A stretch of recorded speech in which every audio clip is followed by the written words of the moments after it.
can't hear it. That's true. We'll be sitting here going, yeah, I can't hear it either. All right, guys, we're on the air. Sorry, guys, we took so long. We were having we had a bit of a boomer moment right now. There is a cover here that I have opened of the Doug Show by my friend Devon Graham, and I was trying to play it to make sure Doug could hear it, because if Doug could hear it, then you guys in the chat could hear it. Because I haven't tried to play audio before from something else while in StreamYard, and he couldn't hear it. So I hope you guys can. And if you guys can't, well, that would just be kind of just awkward. Tell them in the chat if you can or can't. All right. So, guys, I'm about to play this. Let me know in the chat if you guys could hear it, because I have no clue. But I'm about to play it now. So let me know in the chat if you guys could hear this. This could be very silent.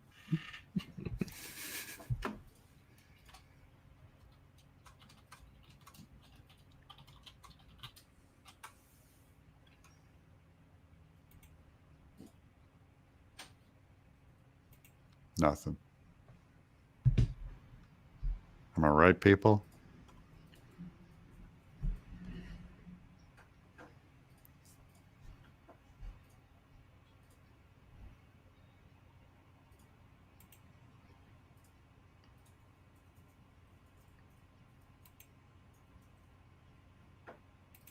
I'm listening to your show right now, and I'm not hearing anything. People are saying no sound. Yeah, okay. I don't know. I don't know how to play it then. Actually, I could actually open it here on my phone and play it through my phone into the speaker. Don't. You're a loser. We'll just have to figure it out. I mean, figure it out for a future show, and then you can play it. Okay, we'll play it at the end of the show then. It's Devin Graham did a great version of the Doug Show, his own version. Yes, it was a very beautiful version. But we're too boomer to figure out how to play it. No, I mean, I just put it from my phone to the speaker, but we could do that later, I guess. Why wouldn't it play? Shouldn't that be the way software works? Like, you play it on the screen, it should automatically broadcast. There's no reason it wouldn't. If you were writing a tool. Yeah, I don't know. It's like, what do you think the user wants to do when they play something? They're like, oh no, they wouldn't want to broadcast that. Okay. Right. But Doug, it's awesome to have you on my channel. It's been a long time since I had you on my channel, and I'm glad to see Bigfoot Build 2 is doing so well. You know, it took so much for me not to read the little preview you gave us with Earthworm Jim, because I was like, no, this comic's going to be amazing. If I read this, it is going to be amazing. 20-page preview, I'm going to be angry I don't have the rest of it. Yeah, and that's just to tide you over till the main book comes. There's spoilers in there, but they're not major. I wouldn't put a major spoiler in there. So yeah, it's made just to make you go, whoa. Now I got to read that book. Yeah, I buried it under stuff so that way I wouldn't be tempted to take it out and read it, because I was like, no, I need the whole 160-page, 190-page, whatever it is. And because when I was talking to Devin Graham about it, we got our books close to the same time, and after I read Earthworm Jim, I was like, man, I'm trying to think, when was the last time I read a book this great? And it was Bigfoot Bill. Yeah. So I'm really excited to get this. I was backer number 14. I was hoping I could be backer number 1. I thought you'd try. I was watching your stream. I didn't realize it went live. And then when I went to the page, I was like, oh, no, he already has backers. But you know what makes me even angrier that I was number 14 is my favorite number is 13. Oh, see, you're off by 1. Yeah. Well, thanks for backing early. I appreciate that. It really helps, Nasser. Oh, definitely. Helps. Definitely. That first day. With these crowdfunds, everybody needs to get in on the first day if they're able to financially. That really helps push the algorithm. And we've still got 40 minutes to be officially in the first day. So if you guys haven't come in, then get in there. We're at 47,000. We're just $3 grand. Sweet. I'm putting the link right here in the chat. Yeah, if you guys haven't gotten it yet, then get it. And I make about 10% of whatever Doug gets during the stream. Yeah, so. It's just I just kick it straight out. That way he makes more on my book than I do. If he makes 10%, he does better than me. That's all I want, is for everyone else to make money on this book but me. Yeah, so Doug's going to give me 10% of whatever he raises during the stream. You're 5% less than if I did. I haven't done backer kit yet on this campaign, but they asked for 15% of every referral, which is like That's a It's lot. yeah. It's Yeah, I don't know if I would do that. Just with the size of my campaigns being much smaller than it's a yours. tough cut even on Earthworm Jim. You know, it's like Yeah. they pound in a certain percentage, certain amount of backers, and they're like easy kill backers. You know, they're going through my mailing list and stuff like that, and you're just like, man, I hope. And they do share it with like audiences of their own giant backer kit mailing list. So it's like it helps, but it's like you look at it and you just go, um, what are you willing to pay to get the word out about your book? Yeah. Um, and I'm really glad to see that Sean Gordon Murphy cover too. I met him last year at C2E2. He was such a great guy, and He's a he's so great great guy. with the fans. Yeah, he's a blast of a guy. He's a lot younger than me, but he's one of my art mentors as far as just an insane artist. When he draws his pages, he's just operating on a different level than most comic guys I'm seeing. So, I remember when you got that page from him, and you're like, "Oh, I'm going to really study this thing," and then you spilled like half a cup of coffee on it. yeah, no, it was whiskey. Oh, was it So whiskey? I'm lucky it dried transparent, but yeah, it still smells like whiskey. It's hanging up there on my wall of inspiration right now. Man, I got to figure out how to hang up that page I got from you from Bigfoot Bill. I've never hung anything in drywall, and that's all I have down here in my little writing room down Just here. thumbtack it. Thumbtack. Thumbtack it. I have two original Bigfoot Bill. My first two pages I did of Bigfoot Bill, just the model sheets, that I did on the original campaign. Yeah. I've got those sitting up there. I've got a Sean Gordon Murphy. I've got a print from Thomas Fluharty, who does those kind of celebrity caricatures. Yeah. I've got a printout of a Otto Schmidt girl. I've got a Mike Mignola original. I've got a Jack Davis original from his Lincoln book he did in the 60s. I've got a Fritz Willis figure drawing study. He used to do like these kind of Seagal, beautiful women drawings. And then I've got an original Pogo comic strip from Walt Kelly. That's on my wall of inspiration. And are they all thumbnailed into the wall? All of them have like thumbtacks.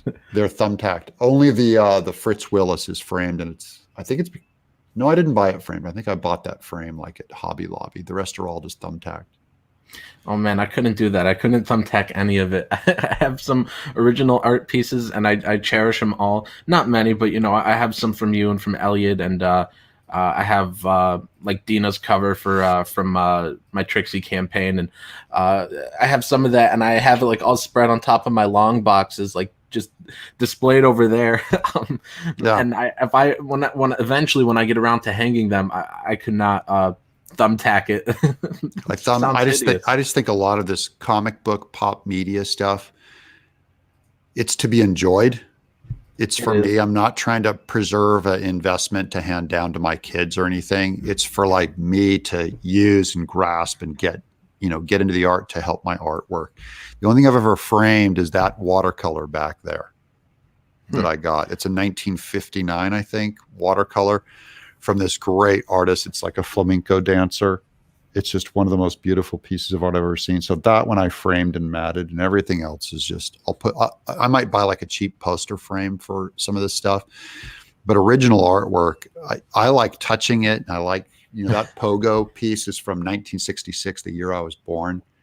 And I just, I want to look at it and touch it. I don't want to put it under glass. Well, I mean, the difference here is that you're an artist and you're studying it. I don't draw, so I just like to keep them all nice and preserved. And like the piece I have, like that page from Bigfoot Bill Book 1, that's probably going to be in my family until like the end of time. Yeah. I'm never going to sell that thing. Hey, if they make a Bigfoot Bill movie or series, that thing will be gold. Speaking of gold, we're 47,000 on Bigfoot Bill 2. 47,000. I wouldn't even sell it for $1 million, dude. Good man. Well, that's what I mean is if it has that sentimental value. I'm just saying it doesn't go up in sentimental value just because you frame it and put it under glass. That's true, but I would never thumbtack it to the walls like you're doing. I've got a Jack Davis right there. Amazing piece of art. Thumbtack to the wall. In the chat, I just want to say hi to a few people. We got Matthew Reese in the chat. Hello, Matthew. Matthew has a fun channel. You guys should all go sub to. I I've see been on Kevin the, Strange. I see Matt Reese. Matt Reese is a good guy, man. He's one of my favorite YouTube talents. Yeah, I've been on his channel once. I'm meaning to go back on, but he always streams at like 8 or 9 o'clock, and that's when I'm reading before bed. I sleep at Yeah. like 10:30. But Kevin Strange is in the chat. I Hello, love Kevin. Kevin Strange too. He's a great guest also. That guy knows how to put on a show. And also nice to see Tim here from the Bunder Dome. Says, "Whoa, Doug on Nasser's show." Yeah, I'm glad to have Doug here. We love Tim Lim. And Cross Comics making he makes some Christian comics, and there's Yep. the link The Canadian right Shield. Shield. I've seen that. I love all these guys coming in. These are hardcore, real comic guys. Yeah, these are all the greatest guys. We got Eric Hawkins here in the chat. Says, Yep. "Hey there, Doug and Nasser." And Oh, Devon Graham says, "Sorry, I haven't backed yet, Doug. I was gonna buy. I decided I need the head sketched here next week. oh, yeah. I need you now, but I get it when financial. Some of you guys are tight. You're in there tight, and so I appreciate the sacrifice. Definitely." And I think everybody else should also get the head sketched here. Really put Doug to work. Make him draw. 8,000 Earthworm Jim. That head sketch tier, the sign book superfan, or the head sketch tier, you get 2 head sketches. So I'll do one for the Bigfoot Bill 1 book and one for the Bigfoot Bill 2 book. One will be a Bigfoot Bill and one will be an Earthworm Jim. Right. And if you guys get the signed one, then you guys have to get the signed one for all future campaigns. You can't just have one signed book. You need all 4 of them. You got to get signed and head sketched keep and the all set. that fancy stuff. The best thing about the new Bigfoot Bill 1 book is I'm going to try to gold gild the edges. If we can get enough of a raise, if we can meet Bigfoot Bill 1 with Bigfoot Bill 2, then I'll start pulling the trigger on gilded edges. Those things really screw up the delivery date is what they do. It takes so much time. So Doug, I want to know a little bit about how you write with the second issue of your book. When you go from issue to issue, especially with these being gigantic books, like we're not talking about like 20-page issues, because I know when I've written comics and I write like a 20-page issue, I'm like, all right, there's so much more that we could continue on to the next book. So when you do like 160 pages, that's like, for most people, that's like 5 issues. How easy do you find it to continue on to the second one and think of enough fresh ideas for another 160 pages? Because my problem is I have too much story. Long. I have too much story to tell. Even on 160 pages, I'm gutting that story. It just feels really scant to me. Because I write epics, and so there's lots of scenes and lots of character development and lots of things to do. And the plots are pretty detailed. There's a lot of stuff going on. They go to a lot of places. There's a lot of set pieces. So for me, it's harder to even, and I'm used to doing 208-page books. So a 160-page book is thin for me. My 20 graphic novels, almost all of them are over 160 pages. They're 208 pages was kind of my sweet spot. So I have to cut stuff out to do 160. So I feel like I'm cramming panels in, and I don't like real busy pages. But I'm always aiming for like a 6-frame template, and then I'll often cut frames out if I need a double wide frame in the middle, which turns it into a 5-panel page. Yeah, you know what's the one thing I don't like about your books is that I'm jealous, man. You're such a great artist and such a great writer, and I'm like, why do you get to do both? Yeah. Well, I came to writing after the drawing, but I've always done comics, so really I'm almost like a storyboard artist, and I studied storyboard. I did storyboarding and animation for so long that I just feel very comfortable writing, very comfortable drawing, and it's kind of what a comic artist is supposed to be, So and all the guys that I really like are artist writers. Jeff Smith and Will Eisner and stuff like that are more, and Frank Miller, the guys that write and draw their own stuff are It's just a different breed, but it's really neat to get to write your own material. And once I fell in love with that, I'm like, I don't want to draw. I don't want to be an illustrator for someone else's story. The writing side, it's a lot easier to be a writer for someone else to draw, because to me, that's where the story lives. Yeah. So I feel almost like it's almost arbitrary who draws my stuff. For me, the writing is more me. My choices are there. Yeah. So when you just okay, so your first comic was Gear, right? Yeah. All right. Well, I'd done a couple other things before that. So going way back in ancient history, my first published comic was They Called Him Evil, where I independently did that one. That was Evil the Cat before Earthworm Jim, 2 years before Earthworm Jim was created. I made Evil the Cat. And that was a little indie book that we were kind of looking at the Jeff Smith Cerebus model coming out of the late 80s, early 90s, and maybe Ninja Turtles even, that we wanted to self-publish our books. And that's back when Diamond and, was it Capital, the other distributor? There was another distributor in there. There was like 20, but I think that was one of them. The two big ones would basically, your first issue of your book, it's back when everyone would buy the first issue just out of the catalog. If they like the sound of it, you'd sell 1,700 issues. Right, because it was going to be Action Comics #1 in 20 years, and you put your kids through college. Yep. It was kind of the dumb, the front end of that dumb metric that really hasn't panned out. Think of all the thousands and thousands of #1 issues that have come out that are just truly forgettable. They're all garbage. All garbage. So that Evil the Cat 1 was first. Then probably my next one was The Flight.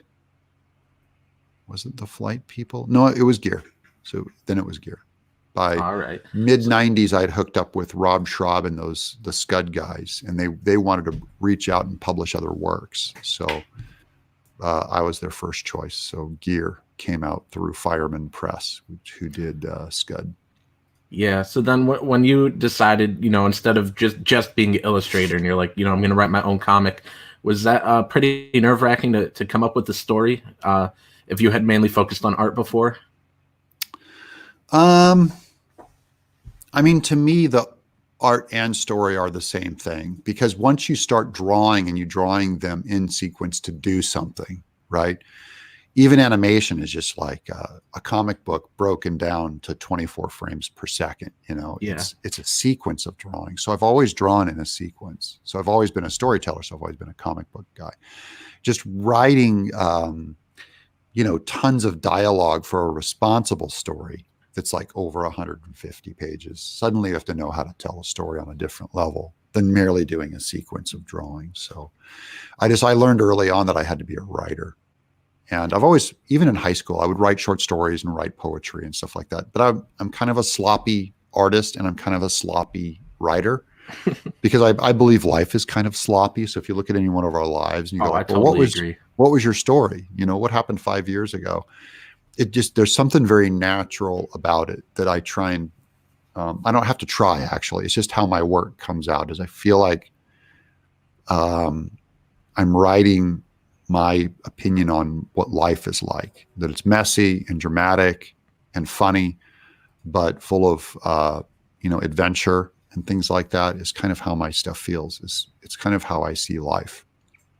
Yeah. So then what's the hardest part of writing for you? Is it trying to think of all those things that are sort of messy and making it feel more like real life, or what would be the hardest part? It's the editing to make it great reading.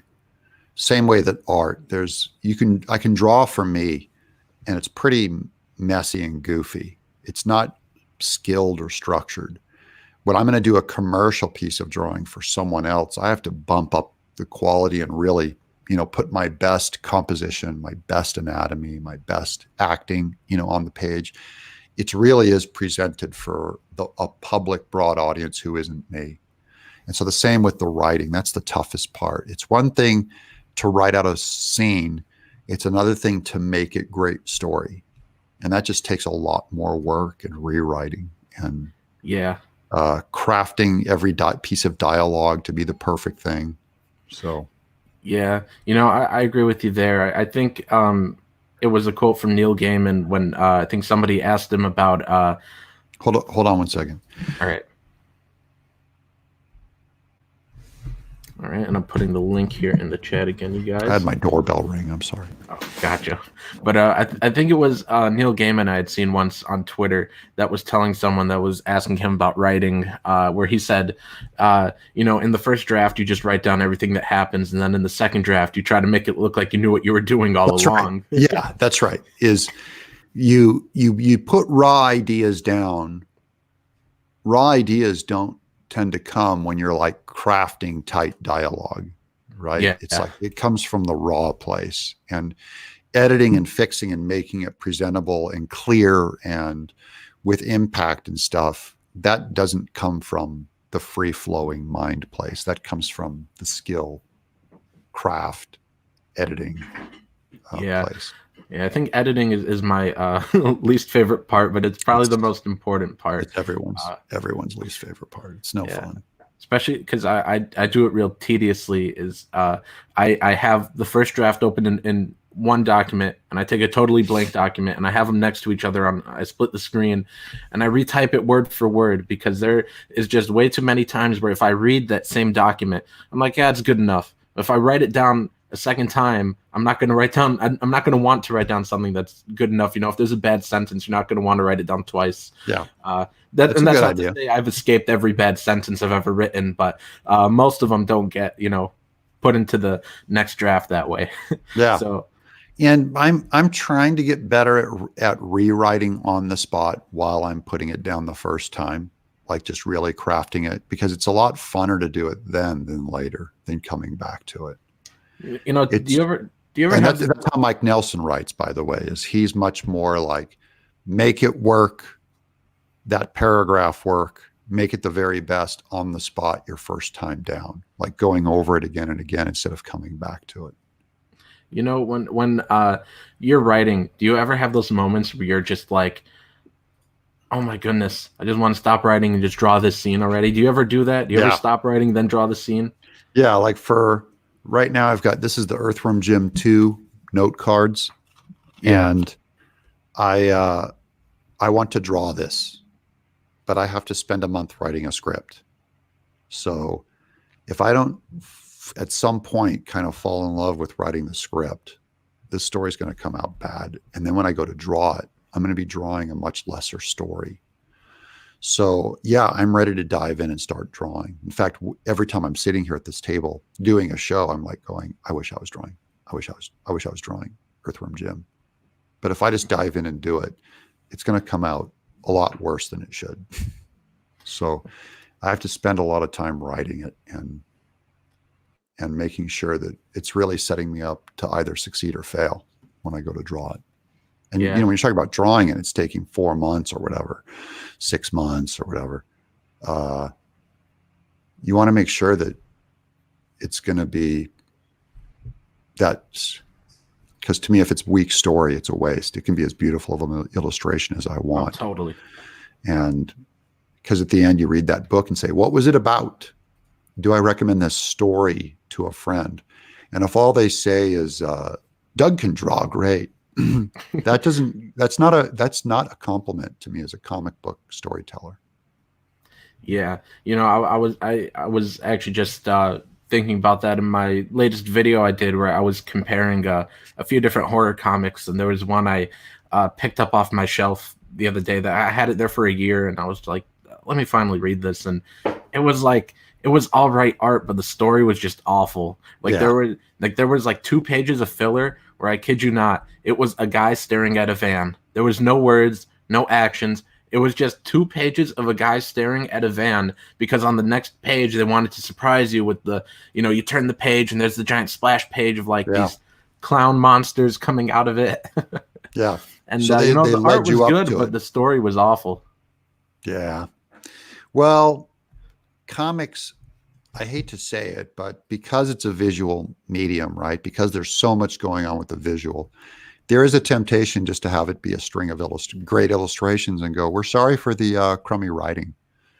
But I really think the place where comics can improve the most is on the writing side. If you look at what's going wrong with comics, the complaints people have about it, if something isn't driving them to go back to the store and buy that next issue, it is the writing. completely and totally agree. I think they stopped caring about the writing, and it's just not fun anymore. It's Yeah. not fun, like when I picked up I forget which issue it was specifically, but I was reading an older, I think 70s Amazing Spider-Man book the Yeah. other day, and it's just so much fun when he has, the personal problems, like helping his aunt, find $500 for a bill Yeah. or something. And then whenever I read, a modern Spider-Man comic, it's always like, here's the eighth incarnation of Dr. Octopus, like a storyline no one's going to care about. There's no humanity in They any of lost. the That's humanity heroes is the lately. word, man. They lost the human connection, and then the audience starts tuning out. And it could be that the audience is so illiterate now that they don't want to read comics. They want to look at pretty pictures. But That could be it. when you look at those older comics, when you buy the phone book of the Flash, all of the collection and stuff, it's just like so much to read. There's so much going on and so much character and humanity in those people. They're more believable as people. Yeah, like I have a hardcover of I think issues 1 through 10 maybe of the original Fantastic Four run. Man, Yeah. it's like 40 word bubbles per page, and it's all good too. Like there are some writers where I'll open it up, they'll have that many words, and I'm like, I hate you, because it's all you need to boring, write novels. You unnecessary. need to write a novel, not a graphic novel. But Well, Stan Lee just had such a way with words. It was just fantastic. I've got what's a great one here? This is a good one right here. This here's Minor Miracles by Will Eisner. This is a beautiful book. There's lots of great visuals in it. He puts a lot of air in his work, but there's plenty to read. These are amazing, compelling human stories. That's a good one. This is another one that I keep close to me. This is by Eisner also, Dropsy Avenue. I found these one time at San Diego Comic-Con. They were giving these away. Really? One per request. You could walk up to the booth and get one of Will Eisner's, one of these graphic novels, and they just had stacks of them and people weren't even taking them. I'm like, this is all you need at this whole convention. And so and that's when you look around at the readers and you just go, what is wrong with you people? It might be because he's dressed like Boba Fett. I'm like, you dummy. Well, it might be because they're all there for Funko Pops. Don't get me wrong, I actually like Funko Pops, but they're there for Funko most people Pop. aren't there for comics anymore. It really shows. Let me find another. Well, here's Bernie Wrightson's Frankenstein. Oh man, I love Bernie Wrightson. Illustrations this great are worthy of illustrating classic literature. I have a Bernie Wrightson hardcover of I think all or most of his stories from Creepy and Eerie magazine. I look through that thing at least once a week. I've got that one, that Will Eisner Creepy. Here's another one. Here's Alex Toth, all of his creepy work. And you look at this, man, what great stories and storytelling. This is just from another world. I need that one. I have that same hardcover edition for Bernie Wrightson, but I don't have I've got the Bernie Wrightson one too. Toth one. This Alex Toth one is fantastic. I mean, as a black and white artist, I have to get the Alex Toth one, as well as the Wrightson one. But this one is the most amazing, aggressive composition and film noir drawing work that I've ever seen. Is this stuff? He's crazy and sloppy. He kind of reminds me of Kyle Baker a lot. This stuff does, because I know Kyle Baker got a lot from Mad Magazine and Alex Toth and stuff like that. But this stuff is just the bomb. Tank Ferret Art says, I have a reprint of the first appearance of the Punisher, and it's a dense, compact, full story equal to 1 to 3 modern comic issues. That's exactly how it is. Even short stories I've read in like Tales from the Crypt, it's like 8 pages, and today if they wanted to do those 8 pages, it would be like a 5-issue miniseries, just stretching it out. Another interesting one that I learned a lot from I don't know if you've ever seen these, but these are the Star Wars manga that Dark Horse brought over. I've heard of them. I've never actually read them though. They did a translation. So this is a real interesting thing because we all know the Star Wars story so well. This is Star Wars and Return of the Jedi and Empire Strikes Back. And it's just neat to see kind of what an amazing manga artist does with that, they're not just like copying what was directed on screen. They're doing their own interpretation. They're interpreting it into Mongese. And it's amazing. Those look really nice. Yeah, it's really, just look at the panels, the vertical panels on this. There's so much energy in those too. Like you could feel it moving. Yeah, it's a cool experience. So I got these for my kids, and I ended up looking at them and studying them, going, "Holy cow!" Yeah, those are really nice. That's why I've been so disinterested in the last few years, not really picking up any modern Marvel or DC stuff. Because while there are still some good comics out there that I've read from them, it's like most of it is like two people sitting in a coffee shop, like talking about like, oh man, decaf lattes, huh?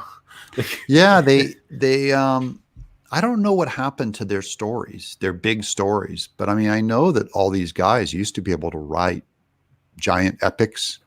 They were trying to, and now I don't know. It feels like it's something cultural, like it's where we are, where everyone is kind of forgot about large sweeping epics, which is what I'm doing. I'm going back to what has always made adventure stories great. I'm more influenced by Dune than by Superman. Yeah, definitely. I've been going back and reading some older stories too. I've been getting into some of like the pulp stories. There's a lot of them narrated on YouTube. Those old pulp things that inspired like Indiana Jones and stuff. And I've been reading like a ton of Lovecraft for the last like 2 or 3 months. Just every night. They have some awesome audiobooks with like these creepy narrators. So I've just been listening to Lovecraft. They have great. The last 3 months. They have great radio shows on of Have Gun Will Travel. It's fantastic. Oh man, I have all I think 1,400 episodes of the CBS Radio Mystery Theater from I think 1974 to 1982. I have all those on some CDs. They're so fantastic. Good.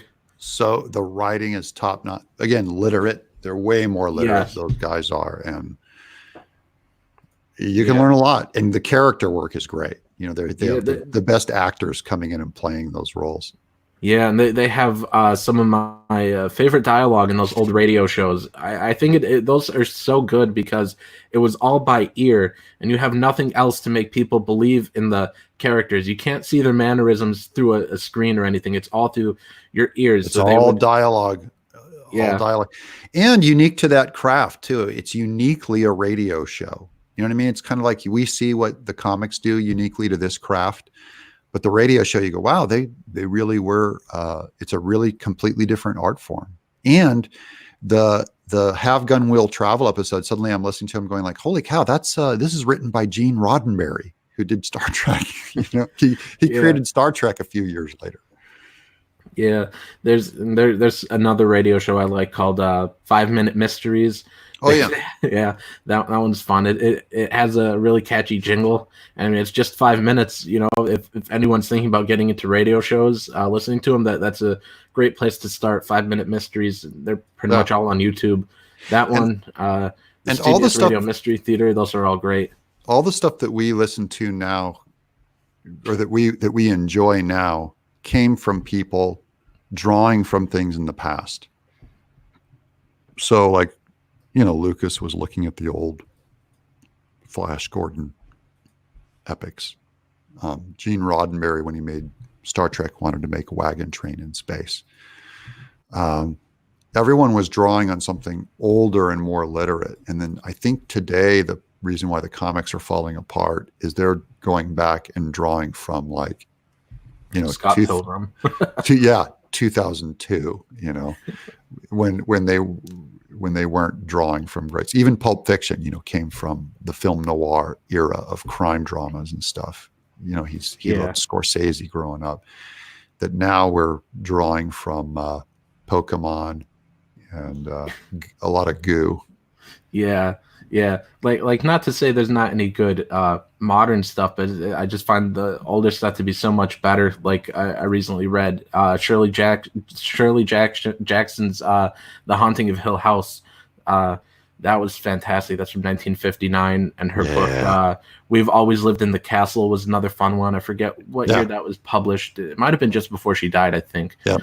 You write from that era and bring it to a modern audience with your horror stuff, and I just think you could really open up a huge audience. And that's also what Stephen King was drawing from, the old pulp novels. Yeah, from Lovecraft and all those older writers. We need more of that brought to modernity, because we haven't evolved to a point that we can't enjoy or understand that stuff anymore. We just need it told in a modern voice, and you're going to preserve something that was true from the past that shouldn't go away because it is true.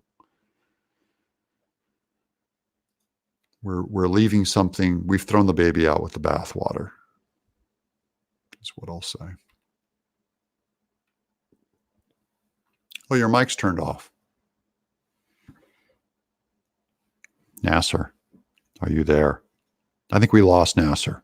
Well, I was talking to Tim Lim last night on his show, and I said, what comic character would you follow and love from the last 20 years? And no one could name any. Oh, sorry, my internet just cut out for a minute. So okay. I missed that last part you said. Sorry. I was on Tim Lim's show last night. I was saying, name one comic character that was created in the last 20 years that you love and follow.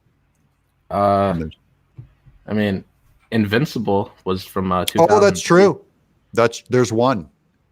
That's probably my favorite superhero comic, Invincible. Yeah. It's really fantastic. It is good. It is good. I hadn't thought of that one last night either. That's one good one. Yeah, that one. I'm talking about capes, because my accusation is that all that the biggies are doing is living off of the great capes that were created 60 years ago. Yeah, and it's all rehashes. It's every time they start a new superhero, they give them 10 issues, and if it's not the next biggest thing, they cancel it. And of course, it never is, because they never let it find its audience. They got it. Okay, we've got 5 minutes left in the first 24 hours of Bigfoot Bill. It's 47.4. All right, sweet. I'm posting the link right here in the chat, you guys. Everyone needs to get in on this book and spread the word. These do make great gifts for kids. I'm waiting to give these to my niece and nephew after I have, I think you said it's going to be like 4 or 5 issues, right? After that, at least I'm aiming for 5 books. I might cut it down to 3 because the arc can work as 3 or 5. But it's a matter of, do I want to create something else instead? Because I'm dying to create something new. Yeah. And you know me. And so I have to sit here and wait 5 years before I get through these 5 books on Jim and Bill. I mean, I'm pretty sure I have to, but but I'd rather do 2 brand new 160-page books a year. Dude, I'm with you. I love the shiny new idea. But in a way, another way that I fix that is I make every book completely different. So like Bigfoot Bill 2 just has a different cadence and style than Bigfoot Bill 1. Yeah. And Earthworm Jim 2 really is like a different book than book 1. I don't know what book 3 is going to be. I have a plot up there, but I don't know what the new kind of feel of the book is going to be. I have to almost turn it into a different genre. Yeah, and I'm waiting until the arc is done to give it to my niece and nephew. And I had recently gotten my niece Tomysaurus Rex and Ghostopolis, and my sister tells me that my niece is devouring them. She just turned 8 years old earlier this month on the 7th, and so I got her those for her birthday. And I talked to my niece on the phone the other day, and they live down south, and she's like, "So when are you going to visit us?" And I'm like, "Soon." And in the back of my head, I'm like, "And as soon as I get there, I'm going to take those books from you and read them myself." Oh, they're good. Those are Tomysaurus Rex and Ghostopolis are 2 of my top books. Yeah. I've been excited to read them for a while, but they live down south in another state. So next time I visit them, I'm stealing those from my niece. Tomysaurus Rex is the one that I sold to Hollywood for $1 million to Universal, and then Ghostopolis I sold for $600,000 to Disney.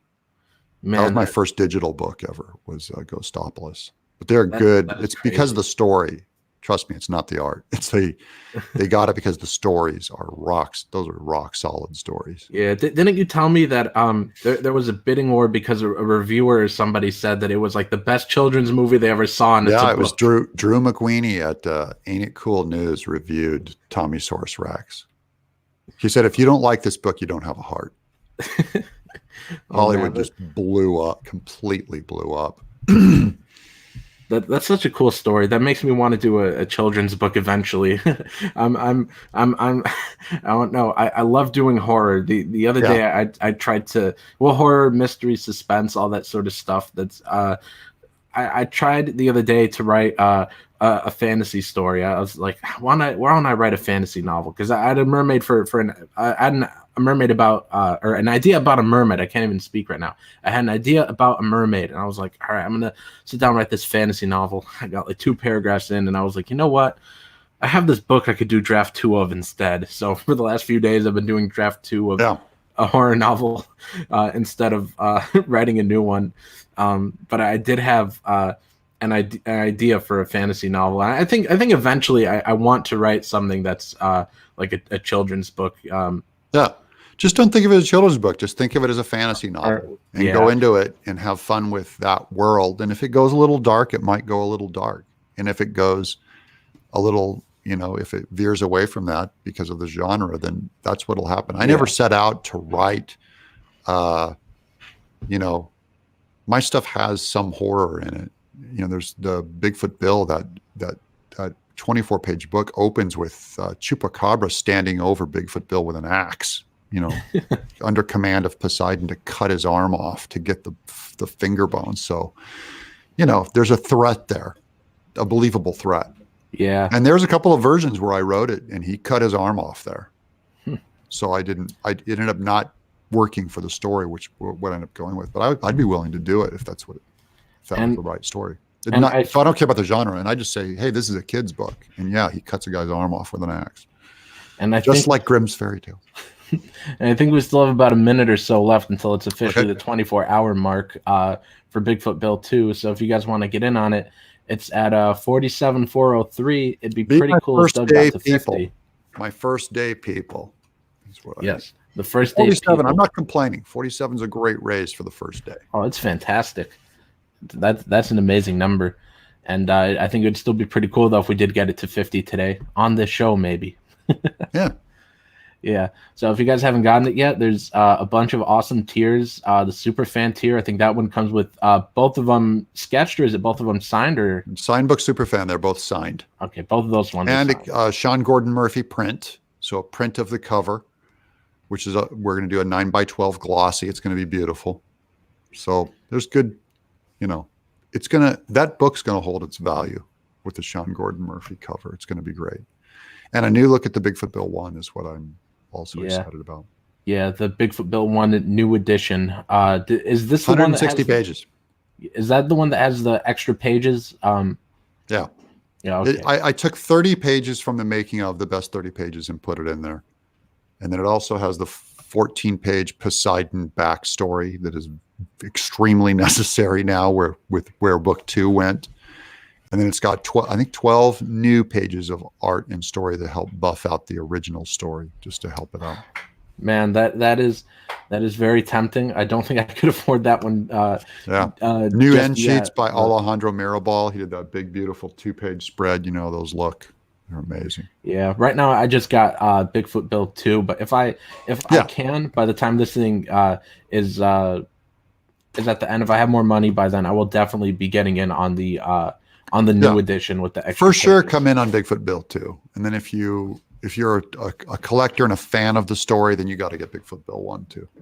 Definitely. And this is a fantastic deal where you have Bigfoot Bill 1 and 2 for $50, and that's I don't know, like what 300 and or 260 page book. So 320 pages of story.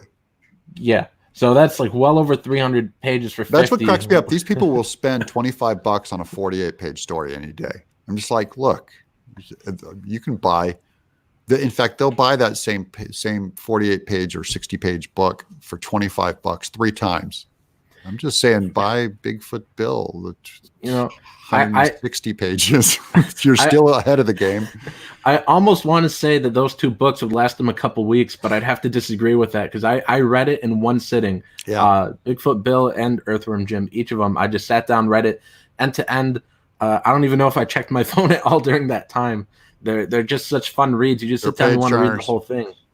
My goal at the end of the page is to get you to turn it.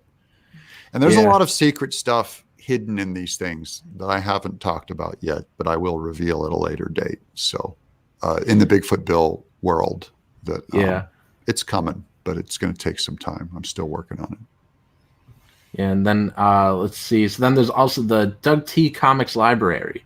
So what all comes with this? Is it just both Bigfoot Bills and the Earthworm Jim and Earthworm Jim? Yeah, if you haven't, that's for new people to my comics. If they want everything for $100, that's 4 books. You get Earthworm Jim 1. You get the Making of Earthworm Jim, which is this beautiful volume. The Making of Earthworm Jim tells the story of how we made it. It's got silver gilded edges, and then it's got Bigfoot Bill 1 and Bigfoot Bill 2. So you get all caught up. Pretty cool, and I'm putting the link there again in the chat. It's also in the description, you guys. And also, guys, please share out the link for Bigfoot Bill 2. Post it everywhere, really. Facebook, Instagram, Twitter, LinkedIn, any type of social media that you might use. Especially LinkedIn. Get on that LinkedIn. And MySpace, get on that MySpace. Yeah. Post that thing out there. Tell all your friends, really. If you have any friends that like comics that might not, because they're not going to hear about it. They just, these are buried campaigns. Yeah. These are pure word of mouth. So yeah. So if you send a link to your friends and say, hey, take a look at this. Yeah. If you guys have any friends that might not sort of be in this sort of sphere, if they might not know, Doug might not know about his comics, I'm 100% positive they'll love them. Anyone that likes comics remotely will like these books. So definitely spread the word about them. And then let's see. So then there's the double signed book superfan tier.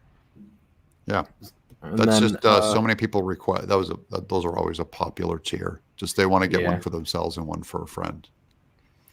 And then let's see. All right, so the signed books plus the head sketch. I don't think there's a limit on this one, so everybody really put Doug to work here. It's $150. If you guys could afford that, then definitely buy it. Buy 10 of them. Make Doug work. Make his hand fall off. He already put so much time drawing this book, and the whole thing's already done. So it's he wants to relax. Don't let him relax. Let him sign all of these. Let him sign 1 million of them. Work me to death. like they did, like how they killed Mozart.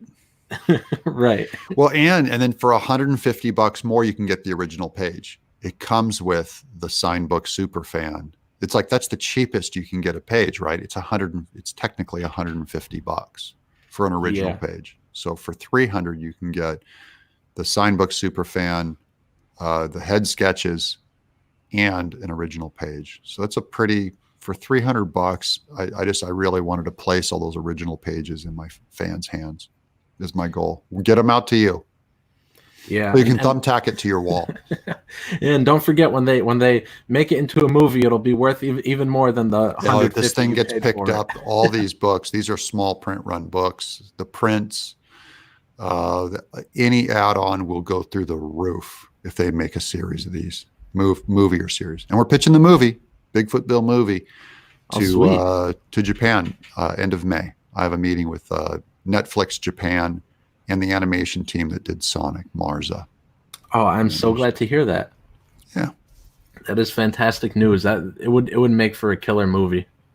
Oh yeah, and I'm bringing a copy of these books. I'm just going to plop them on the table like boom. This is what we're doing. It's done. Right, the storyboard's already done. Get on it. It really does help the pitch. It's still just a pitch, so lower your expectations. But I like meeting people. I like talking to execs. I'll tour their animation facilities and give the team a thumbs up. So what's an upcoming stretch goal on this campaign? I haven't even looked into the stretches yet, but what's going to happen is, so the Bigfoot Bill 1 book it has all those goodies already purchased, because like to make the plates for embossing, debossing, and foil is the expensive part. So those plates are already done. We're reusing them on the new book, even though the illustration will be bigger. It's redesigned. But Bigfoot Bill 1 has 2 colors of foil, has embossing and debossing on the book. And then Bigfoot Bill 2, though, is just a hardbound book right now with that Sean Gordon Murphy cover. I would love to get, I'm thinking of like a holograph chrome foil to go over the gleam on the finger of Poseidon thing. I think it'd be cool. Some effects like that, doing embossing or debossing, we're open to that, but it's got to raise a lot before I'm going to start opening up those stretches. Yeah. And, you know, you had so many stretch goals on the previous campaign that when me and Devin Graham were talking about it at one point, probably after you hit I don't know, 300,000 maybe, we were like, you know, he's added so much stuff to it. We don't even know what the book is going to look like anymore, because you were like, you know, there was like people didn't even know glow in the dark. They didn't even know there was a glow in the dark page in Earthworm Jim. They're like, "What's this thing? Seems to have some kind of a sheen on it." And I go, "It's a glow in the dark page. Gold. You paid for it." Yeah. Yeah, you know, because you're like, there's going to be some gold here. There's going to be embossing, debossing, this and that, and cloth, and I'm like, well, I can't even picture it. It was like something out of a Lovecraft story where it's like it was something never before seen by human minds, and we cannot comprehend it, and it was like some book no one had ever seen before. Okay, so our final pull is 47,490 in the first 24 hours. We'll call it official. All right, sweet. That's not bad. I'm happy. Sweet, yeah, I'm happy for you, man. That's more than I expect.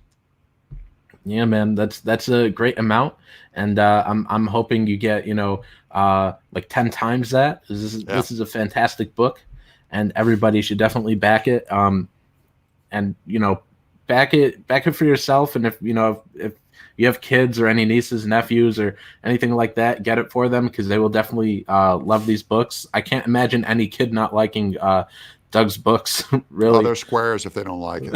No, the kids, they go crazy for these books. And just so you know, this is 2 hardbound books that we're going to print with. It's Bigfoot Bill 1 and 2, which is why I have to push the stretch goals back so far, because it's just, there's a lot of money that has to go in the book before I can start bumping it up. But soon, I mean, I'll put together a stretch goal. Yeah. Probably, I'm still costing that all out with my printer. Because, you know, I don't just go and order, you know, 100 copies of Bigfoot Bill 1. It's, you know, you're not even talking about an affordable project till I order about 1,000 of them. So I need a lot of people coming in. Bigfoot Bill 2, same thing. Definitely. They're crazy expensive books, and that's it's my fault, but it's also my business. So I'm trying to find people that are in love with 160-page books. Do you guys like stories or not? And you know, everyone knows at least one other person that would like this book. Yeah. So everybody, you know, bring in a friend. You know, you guys could, you know, split the 2-pack tier. Let me scroll back at the link on your Facebook, and it goes out to like 30 people. You don't have to even say anything. You just say, "Oh, well, I like this guy." Yeah, and you know, if you're in some comic book Facebook groups, I mean, that's another great place to post it, where, you know, people are buying or, you know, talking about comics. This is definitely something they'd like, or even video game groups. You know, I know. Well, I think that. Well, I mean, that might be more accurate for Earthworm Jim, but you know, they would still like Bigfoot Bill. Oh yeah, we still market Bigfoot Bill as from the creator of Earthworm Jim. Yeah, and so, I mean, people who like Sean Gordon Murphy's work, push it out to them too. Oh, definitely. So tell all your there's people that collect everything he makes, you know. Yeah. So tell all your friends that are comic book fans, video game fans. They would definitely love this book. And I mean, you guys could go in on the double signed book super fan tier together. That one's $135 for 2 copies of Bigfoot Bill 1 and 2, and they're all signed. So I mean, if you have a friend that would like this, you guys could both get in on the double signed book super fan tier. Yep, that'd be a fantastic tier for you. This and a friend. This is where the party is, and these books deliver on time. That's another thing. Is this is coming to you in August? You get it in August. All my inking's already done. Gabe's about 110 pages into 160 pages coloring it, and then it's off to the printer. So. Yeah. And So Bigfoot Bill 1's already ready. I already did all that art, and it's already um, colored. So it's just amazing that so much of it's already done. Whereas I'll see people that are like, "Hey, my 20-page floppy. I know we're 5 months late, but good artwork takes time, and it does. That's why you do it before the campaign, like yeah, Doug just did. He yeah. was diligent with his time, made the best possible product, and that's when you launch. And even while Um, this campaign's going, I'll start drawing Earthworm Jim 2. I'm hoping for April. I'm hoping I'll start art then. So, and that campaign won't open until May, June. So I should be very close to halfway done with that. And that'll probably deliver in either December or January. let's see. Durakin in the chat says, "I hate stories. I demand that there be only art with no story." All right, well then I have a few comics I could sell to you. There you go. There you Um, go. Or buy a Gibson girl book. I mean, buy a Norman Rockwell book if you want killer art and no story. Yeah, but all right. So so I want to open up the because all right. So I think it's been close to an hour, so Yeah. I think it's about time to close down this stream. I But got to eat some lunch. Yeah, but I do real quick. I'm gonna put this through my microphone. That's what we should have done at the start. The Doug Show theme that Devon Graham did. I'm gonna put it through my microphone here from my phone. I know we tried to do that at the start of the stream. When you hear it, you'll say, "Hey, isn't that Devon Graham?" All right, so here we go, guys.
Man, he is fantastic.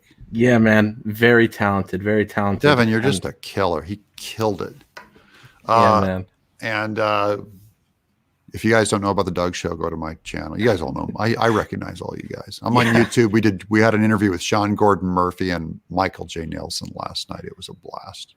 Oh man, I love both of those guys. I think I'm going to be seeing Sean Gordon Murphy actually this weekend at C2E2. I think he's going to be here. Ooh, cool. Yeah, give him a big hi. Tell him you're excited about Bigfoot Bill 2. Oh, definitely. I know he doesn't do commissions at cons, but I'm going to see if he'll do like an Earthworm Jim sketch for me. Don't be a jerk. Don't be a jerk. I'm going to say, hey, I'm friends with Doug. Can you draw me Earthworm Jim real quick? Don't. Just like why would you do that? That's mean. That's mean. It's mean. I'm going to use it as leverage. I'm just you guys kidding. Are terrible. You're every con man. No, I'm just kidding. But I am gonna go by and just say hi. Shake it. Give him a firm, hearty handshake. Look him in the eye. Hey, hail, brother. Good job. I like what you do. And man, that would warm his little heart. Definitely. But anyways, guys, thank you all for tuning in, guys. Please spread the word. Hold on, John Malin has an update on the head count of viewers. He says 18 viewers. One is me. Thank you, John, for the head count. Yeah, well, I mean, that's typically what a small channel like mine gets. Maybe he can go into the feed and find out how many minutes average they read. We'd like to get some accounting. John, do you mind efforting that for us? Average views? I don't know. Average time? We got to keep track of these things. I don't know. John, get an oar and check the average views, the average length of views on Nasser's channel, please. The people want to know. All I'm gonna say is just comments like that. Really, what's it gonna accomplish? It doesn't help indie comics at all. If the goal is about good comics, it shouldn't. We shouldn't be going into people's chats. we just shouldn't be going into chats saying, "Oh, only 18 viewers." That's what my channel gets. I did a stream the other day. Kidding. I had about 15. That's normal. But he's just kidding. But anyways. Thank you guys all for tuning in. And hey Edwin, nice to see you in the chat. It says 57.2 minutes. Edwin boy, yeah, he's the other one. He's got a spreadsheet. He's got a website already. And hey, and Devin Graham, please email me a link to the digital on that song. I'd love to. I might be able to pop it into a movie or something that we'll use. That'd be great. That'd be pretty cool. Great job. I appreciate it. I heard it when you first wrote it. It was great. But yeah, anyway, so that's all for today, you guys. Please back Bigfoot Build 2. Spread the word. Here's the link one more time in the chat. I've been posting it in the chat, and it's also in the description. Huh? And Nasser, you can come on my show. Have me on anytime. We'll hang. Oh, sweet. Thank you, Doug. I'm sorry I have you blocked on Twitter. I don't know how to unblock. It's okay. I blockchain mad. I got like 100 allies got blocked, and they're like, why would you block me? Why would you block me? I'm like, sorry. It's just Twitter. All right. Have a great day, everybody. See you, my brother. Peace.